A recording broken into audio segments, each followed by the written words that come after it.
এই লাল কয়েনগুলো দেখেন, অনেকে বলে এর দাম নাকি 1,00,000 টাকা, আবার কেউ বলে 2,00,000 টাকা পর্যন্ত নাকি বিক্রি হয়ে থাকে।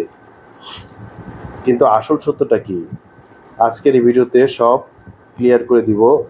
এই ভাইরাল লাল কয়েনের দাম আসলে কত।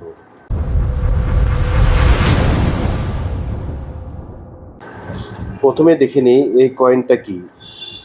এটা আসলে বাংলাদেশে প্রচলিত 1 টাকার কয়েন।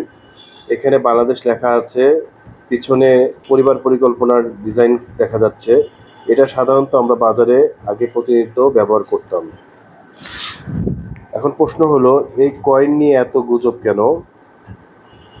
অনলাইনে কিছু ভিডিও আর ফেসবুক পোস্টে দাবি করা হচ্ছে এই কয়েনগুলো নাকি রেয়ার, এর মধ্যে নাকি বিশেষ চিহ্ন আছে। আবার কেউ কেউ বলছে এই কয়েনগুলো নাকি বিশেষ ম্যাটেরিয়াল দিয়ে তৈরি, আর সেই কারণেই এর দাম লাখ লাখ টাকা। কিন্তু বাস্তবতা হচ্ছে এই দাবিগুলোর কোনো প্রমাণই নেই। সত্যটা হলো, এই ধরনের 1 টাকার কয়েনের কোনো বিশেষ কালেক্টর ভ্যালু নেই। এগুলো সাধারণ সার্কুলেশন কয়েন, মানে বাজারে ব্যবহার করার জন্যই তৈরি। তাই এর দাম আসলে 1 টাকাই। এর বেশি কেউ দিলে সেটা প্রতারণা হওয়ার সম্ভাবনা বেশি। অনেকে এই গুজব ব্যবহার করে মানুষকে ঠকানোর চেষ্টা করে।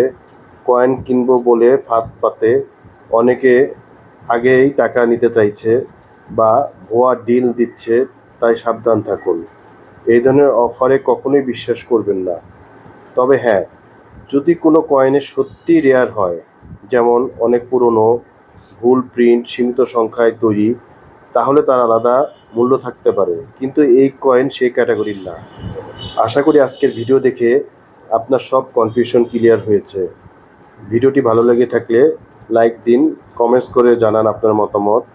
আর এমন সব তথ্য পেতে আমাদের চ্যানেলটি সাবস্ক্রাইব করুন। সবাইকে অনেক অনেক ধন্যবাদ।